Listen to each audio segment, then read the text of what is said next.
And no one seemed to mind it. People can be taught whatever.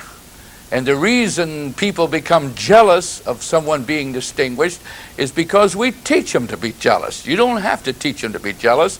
You can teach them to accept that concept as long as love is involved, as long as the benefit of the people is involved. When they understand that you're doing this for their benefit, then they will not be jealous and will not cause a great deal of trouble with this concept.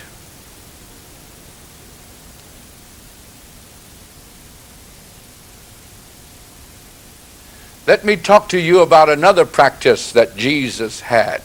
He made it a practice to keep his disciples with him, and thus he became an example unto them. You know, one illustrated story is worth thousands of words, and he became an example unto them. Let me give you a few examples in my own ministry. The pressures of my ministry had become very heavy, and I was going to Thailand every year for 6 weeks. I would go there and make a tour among all of the churches and the districts, and then I would stay for the general conference for the entire nation. This was taking 6 weeks of my time, and I had become very deeply involved in conferences and camp meetings here at home. Furthermore, I was doing a lot of this by going alone and being away from my wife for 6 weeks at a time, which is not a good practice at all. I don't recommend that for anyone, to be away so long. And so I had a friend who became very interested in Thailand, Brother Frank Poling. I took him by himself with me on 2 occasions to make these entire tours. I personally taught him how to work with the Thai people, and he was very, very interested in this. He loved Thailand, loved to go to Thailand, and so I trained him. Then I let him go 1 year by himself, but didn't do quite so well that particular year. So I went back with him again. Sister Poling, his wife, went with us on this occasion, and I more or less tied his shoelaces, crossed the T's and dot the I's, and pointed out the areas in which that would cause him not to have the good results.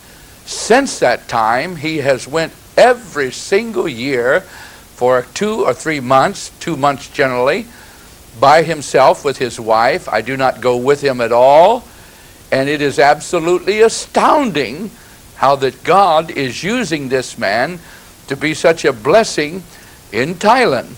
He just recently came back. He spent there 2 months, the month of November and December of last year, and he had over 500 people filled and renewed in the Holy Ghost, being greatly used of the Lord. But I personally trained him. I give so much attention to him, but it was not wasted time, because look what he's doing. Now I don't have to make that trip at all. I go just for the general conference. That takes me 1 week of travel and 1 week of the conference. So I can be gone from the church I pastor 1 single weekend and make the whole trip. And he loves it. People are supporting him. He's retired now from his church, and so he has become an extremely valuable person to the nation of Thailand, where we do not have even 1 single missionary and can't get a missionary in. But they can go in as a tourist for a short visit. So I gave my time. I remember when I established the church in Wheeling, West Virginia, I began, and I had, in those days, Brother J.T. Pugh was calling them tent makers.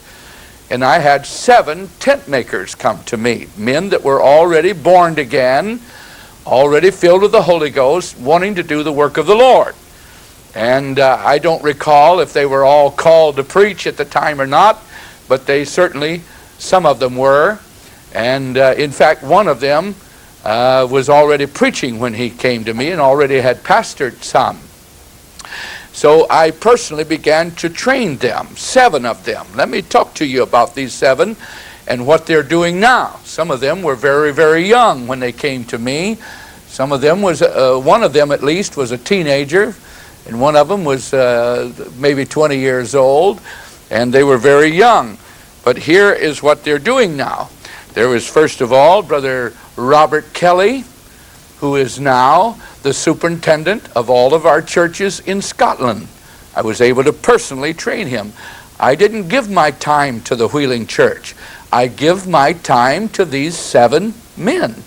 And they're the ones that built the church. They did the converting, they did the teaching, they did the visiting, they did the praying for the sick, they did the hospital visiting. I gave my time to the 7 men, and they built the church. And Brother Kelly is now the superintendent of the churches in Scotland. Brother Jerry Burns became the superintendent in Costa Rica and did a very great job as a superintendent then. And now he is at headquarters doing a great job. And also in the Dominican Republic, I believe it was. Brother David Ward was in this group of men. He is now our superintendent of all the churches in Tanzania. He took upon himself an extreme difficult task because of a situation, and now he is being greatly used of the Lord. Peace is in that place, and they're ready for revival, ready to go on to great victory. There was Brother Moss, who is my son-in-law, and I want him with me all the time. Everywhere I go, I take him with me, and he leads the worship of the church. And he is presently the principal of our school and the director of our preschool and an administrator. And he also leads our music and worship. I wouldn't want to be anywhere without him. And he has stayed with me.